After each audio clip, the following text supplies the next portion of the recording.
tusimone kama yani tulia kama mfano wewe kama unajua umeniwahi akibaki kwa kwenda umembaya akaelea akaita Sumani unaelewa wewe na mwana pia ujumbe mbaya mume wangu unausikia ujumbe unaelewa vizuri huyu akaelea asiwa Sumani sasa umenielewa huyu akaelea mimi nitakuja kweli nadhani huyu mimi sogei sana unakaa kwa saba sasa unakuja hoteli huko bora maisha sana kwa wewe mama nakwambia mama nawe nakukabidhi nimesema nini dogo tumaliza kubwa lilete sawa huyu bibi anataka nione mimi karibu sasa sikutwa na sio bodi sio topo kava hata sio kava ya basi hatutaki hizo pesa mama unazokuwa nazo naomba mkabidhi ya basi za kulalia ndio upo mwanangu ndio nisikusi wewe kikandia tunakutana mimi na Shangingi shoga yangu ndo ninakuambia basi nasikia maneno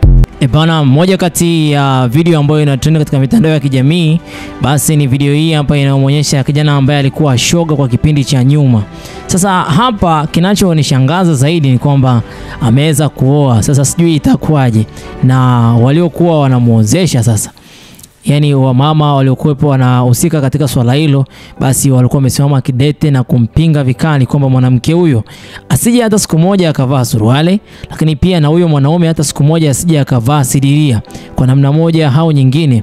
Hawa wote ni kwamba wamekutana katika sehemu ambayo wazazi wote wamesimama kidete katika swala hili. Hawataki mtoto huyu aendelee na tabia hiyo ya ushoga, na kwa kifupi video zake zilikuwa zinasambaa akiwa anafanya vitendo ambavyo ni vya kutisha, yani vitendo ambavyo kwa mwanaume sio kitu kizuri wala sio kitu rahisi kumuona mwanaume akiwa anafanya mambo kama hayo. Kwa hiyo naona kabisa wazazi wameamua kusimama kidete katika jambo hili na kukaa, hawajataka kukaa kimya, wamewapiga vikumbo vingi sana hakikisha mpaka wamehakikisha kwamba vijana hao basi wameoana, na mwisho wa siku kabisa imefungwa ndoa, dua imefanyika. Na baada ya hapo basi video hizi na picha mbalimbali, picha mjongeo zimekuwa zikisambaa katika mitandao ya kijamii zikimuonyesha kijana huyu wa kiume alivyokuwa anajishebedua katika mitandao ya kijamii, ikiwa inaonyesha kwamba ni kwa namna gani ambavyo alikuwa amekosa maadili. Na muda mwingine alikuwa anaposti video kama vile ni mjamzito, yani ni mwanaume alafu anaposti video ambazo tumbo lake kidogo kama vile amepewa ujauzito. Sasa hizo video zimekuwa zikitembea